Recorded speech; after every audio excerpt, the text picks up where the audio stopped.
Hey guys, and welcome back to the channel. So I'm a little bit confused by some of the responses that I've been getting. People calling me anti-Hybe?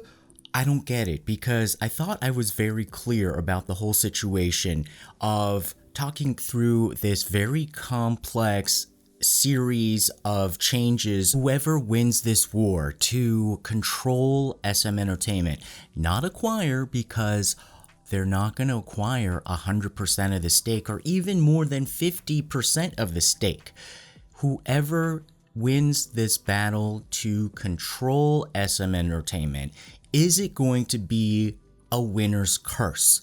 Is it going to be something that, yes, woohoo, they won the rights to all of the song albums and the artists and have the growth in the market, but is it going to actually threaten the other parts of their business? And that has been my point all along, which is why I've been a little bit confused with some of the responses that I've gotten, who people are saying like I'm anti-Hybe. No, sweetie, actually, the way that I've been describing this is outlining this in a way where I'm trying to be fair about it, but describe how SM is not someone you want to get married to.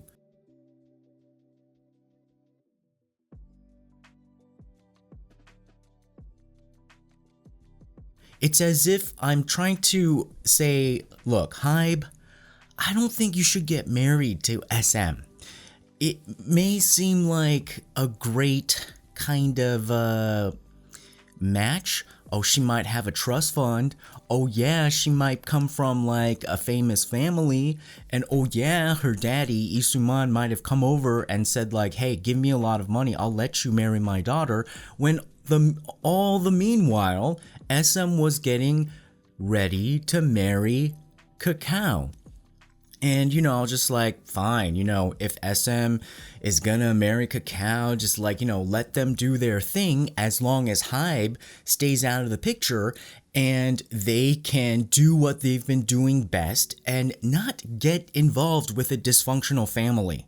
And that's how I see it, is that it looks a little bit too good to be true, and that they might want to really second guess the motives, that you might want to slow down for a second to see why somebody might be so trigger happy to marry off their daughter when it's very clear that it's a very dysfunctional family.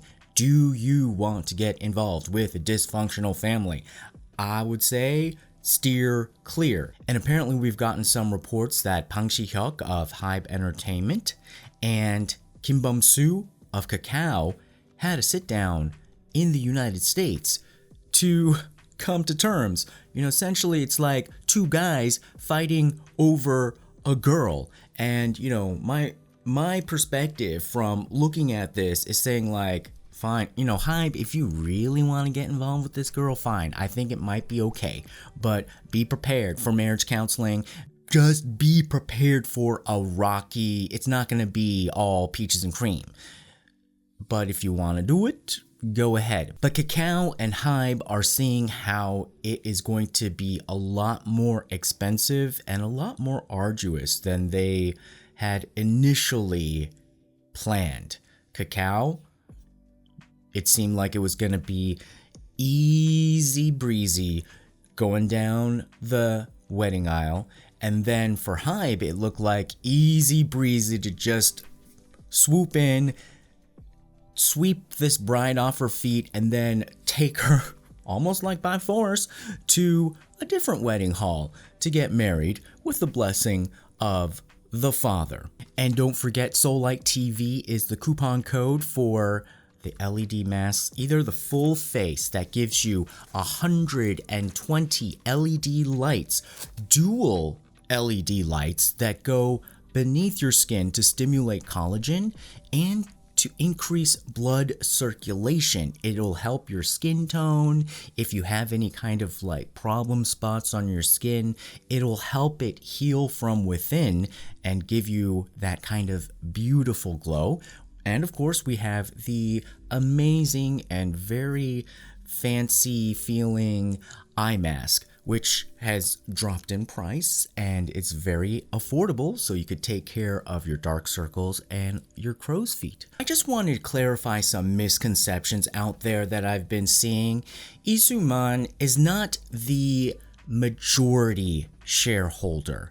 He was just the biggest shareholder, and his share was about 18%, and he's going to sell 14.8% of that to Hybe.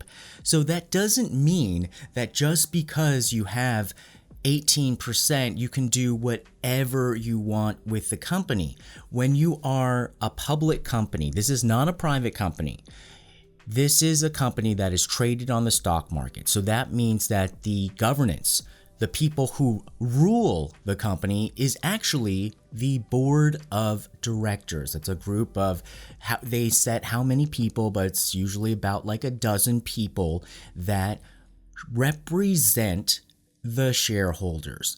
So he's only 18%. The other people, if you buy stock in SM Entertainment, you are supposed to be represented as well by people on the board of directors. The board of directors make the decision about the company, and the board of directors made the decision along with management to go with Kakao. Now again, I'm bringing this up because I'm trying to say, like, this was their rational reason, but still, I think you should not even touch SM with a 10-foot pole. I still think that they are full of dysfunction, and it'd be good to let them chill out and maybe, give Kakao a shot, and then maybe you could be the second husband. Okay, maybe you can, maybe after they get divorced, you can come in, later after they've kind of cleaned up house. Now, some of you have also had some concerns about the term hostile takeover, saying like, oh, why are you calling it a hostile takeover? Why are you being so judgmental? It's just a term that is a business term in corporate finance terminology. When you have people who are going to take control of a company legally, but not with the agreement of the existing board of directors and the management, and if they find a way to grab enough shares to then control the company, but without the approval of the company, then that is a hostile takeover. So SM was set.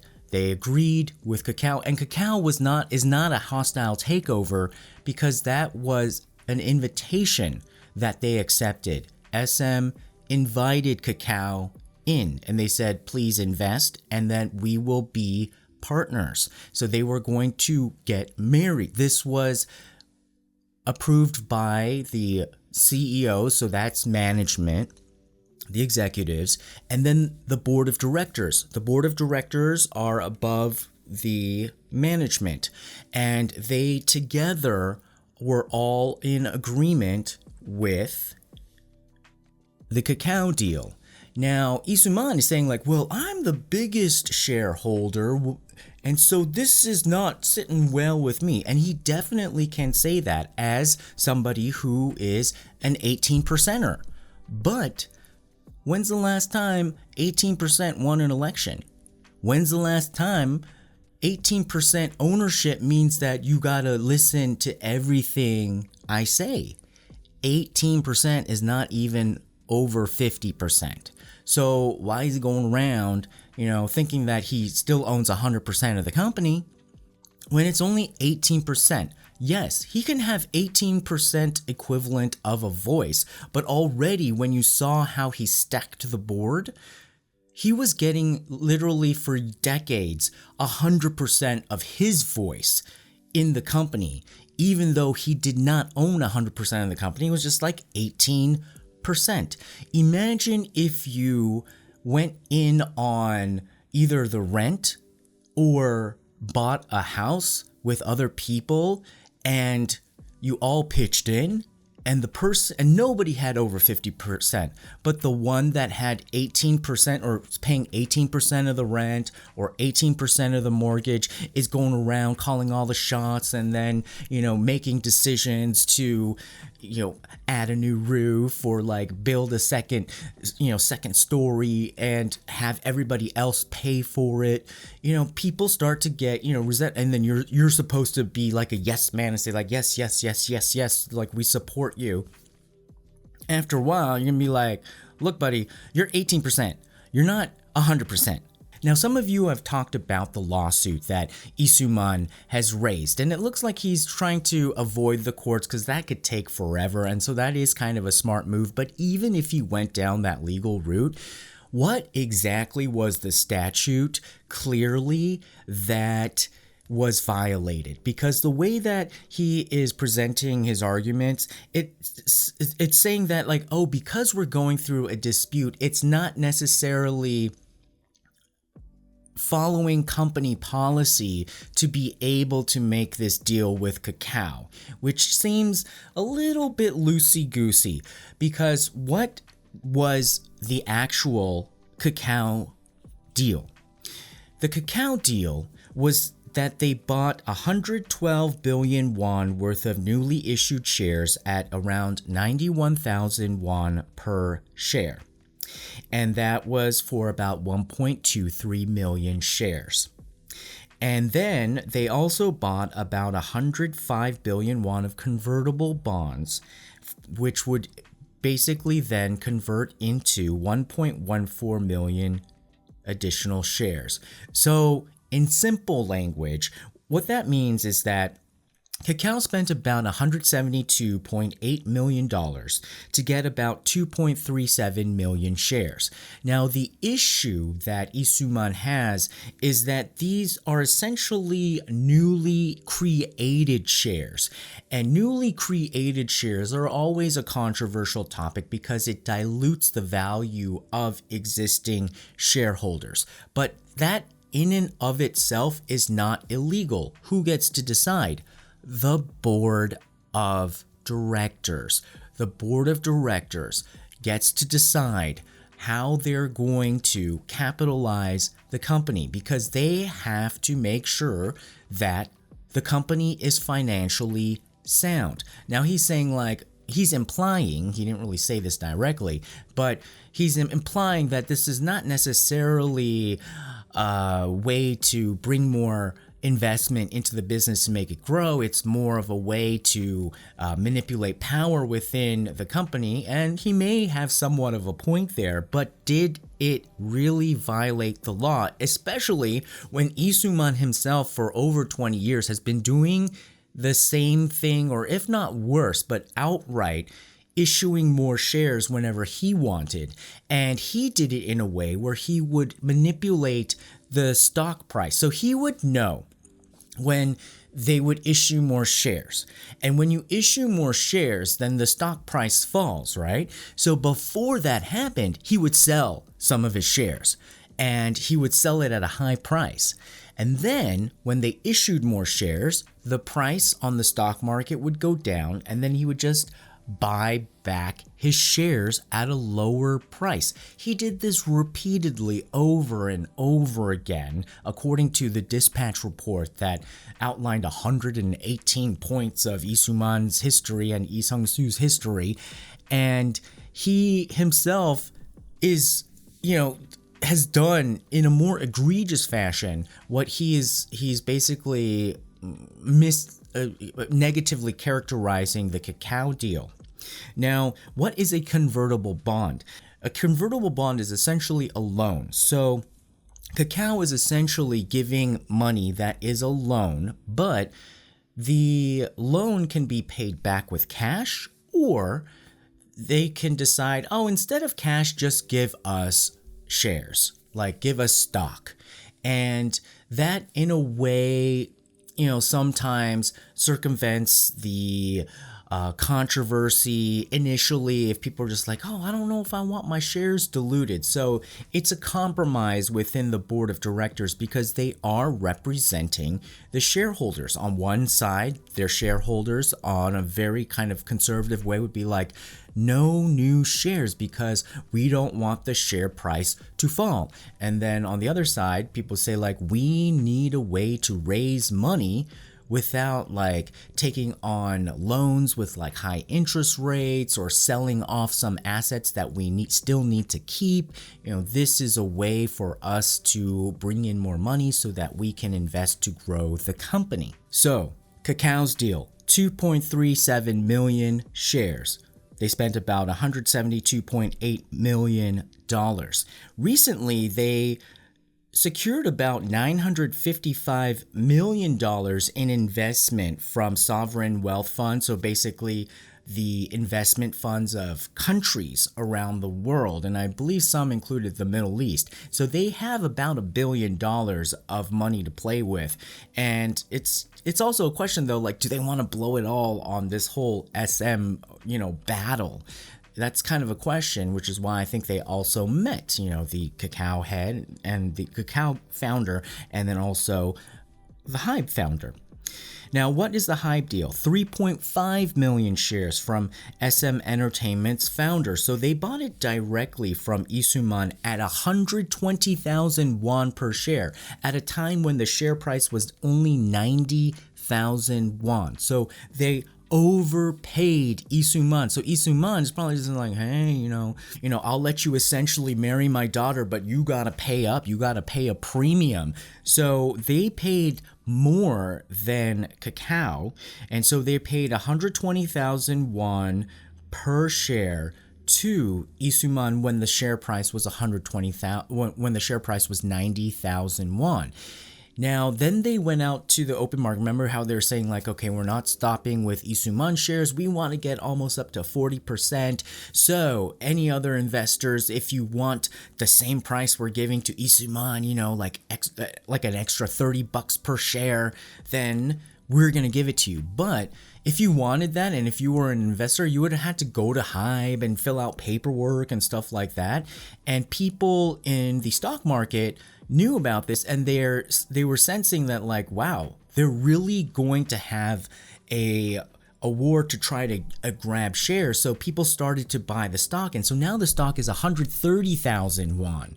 So nobody has to go to the Hybe headquarters and fill out paperwork because they can just easily sell their shares for even more money at 130,000 won per share on like their trading app, or just call their stockbroker.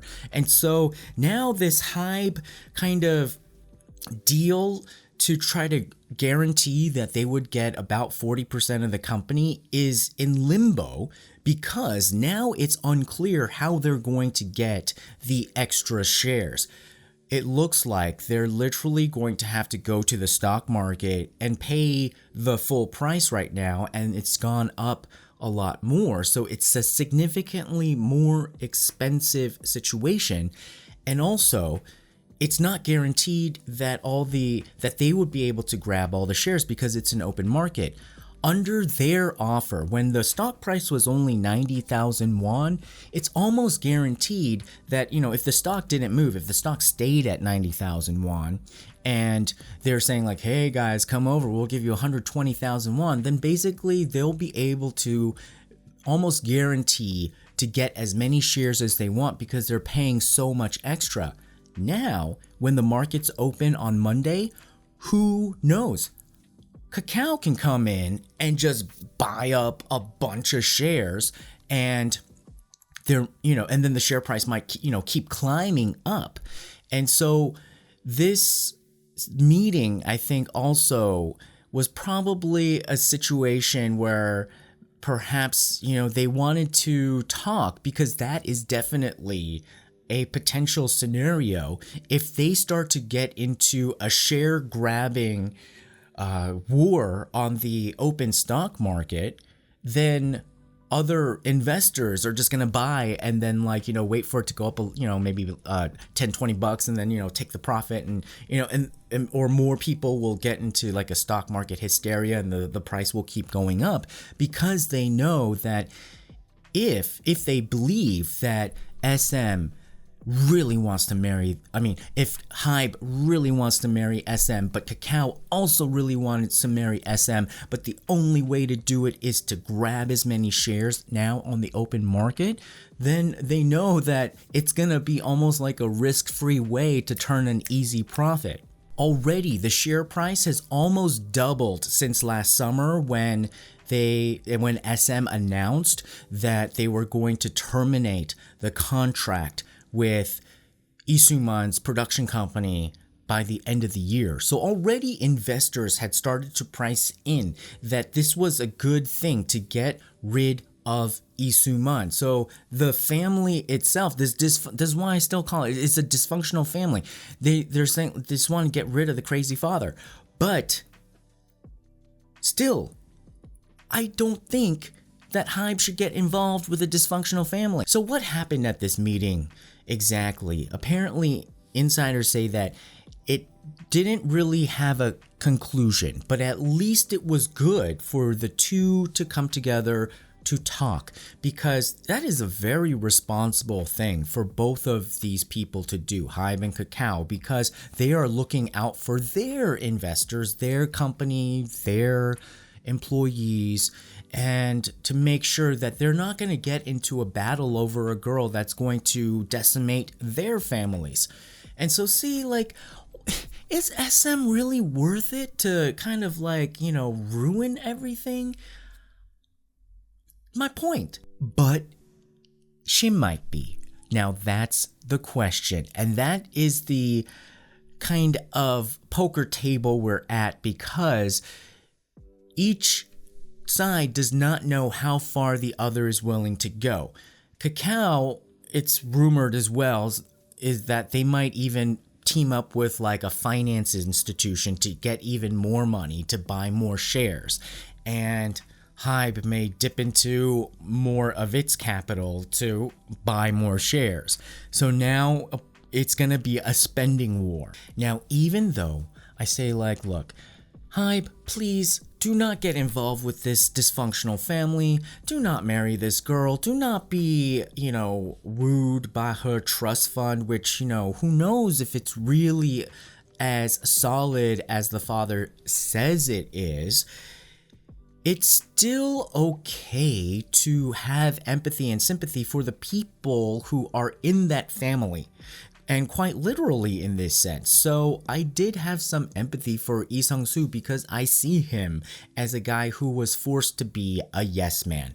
Now some of you guys are saying like, well, he knew, so he's guilty too. And yes, in a way, that's why it's dysfunctional, because yes, he is guilty, but many Korean people see this situation and they don't see how he could have rebelled. You can only rebel when it looks like the emperor is losing his power, and then you can actually launch the coup d'etat to then depose him and then be able to really then, like do all the things that you guys are saying, like, oh, well, they should have spoke up a long time ago. Well, I would like to say, like, you go tomorrow to work and see something that has been on your mind that, your company is doing wrong, or you don't like how an executive is acting, or you see, there's like some law breaking going on, and you try to fix it. You try to change the company. You try to speak out publicly. You're probably gonna then be unemployed. And this is the big question or elephant in the room. Whether or not the contracts that Lee Soo-man has made with his Hong Kong entity just suddenly disappear. Because according to SM, those contracts are solid, that you can't just cancel those contracts because Lee Soo-man sold his 18%. Because not only is it only 18%, the contracts had nothing to do with SM as a company, but the contracts had everything to do with SM's artists. So this is like a really tricky situation where the artist contracts themselves that still flow through Isuman, where Isuman is controlling the royalties. Those contracts are still valid according to SM, whereas Hybe says like, no, we don't think so. We think like whatever he's done, it just stops, because he says that he's just gonna stop all of that. But the real question, I think, would be to ask the lawyers at Warner Music or the Chinese music distribution platform, and I believe there was one other American music firm, and ask them, hey, are the contracts going to be still valid, or are they just going to be canceled with this stock sale? So it seems the more we kind of look into this, the more questions that keep arising and the more doubt there is, which again brings me to my point. Do you want to marry someone like that? Do you really want to get involved with someone like that? I'd stay away. And I think other people are just saying like, whoa, why are you so pro cacao? I'm not even, I mean, I use cacao, but, and I'm kind of also wondering like, well, why am I just willing to have cacao marry into this situation and just be fine with it? Because I think that they said that they were going to take a very passive role. On the other hand, some of you guys have made some very good points of how heavy-handed Kakao has been, Kakao Entertainment, the entertainment arm, about the artists that they have acquired and cut off their contracts with Spotify in favor of their own platforms. If that is the case, then you know what? I think two dysfunctional people, let the two dysfunctional people get together and keep themselves busy and leave us in peace, and let Hybe continue to just like be the fresh kind of underdog and just be the creative, like non-conformist, music producer, and focus on BTS and getting them back from this whole delay, and figure out their schedules optimally so that they go in and out of the military as fast as possible so that we can eventually see them again.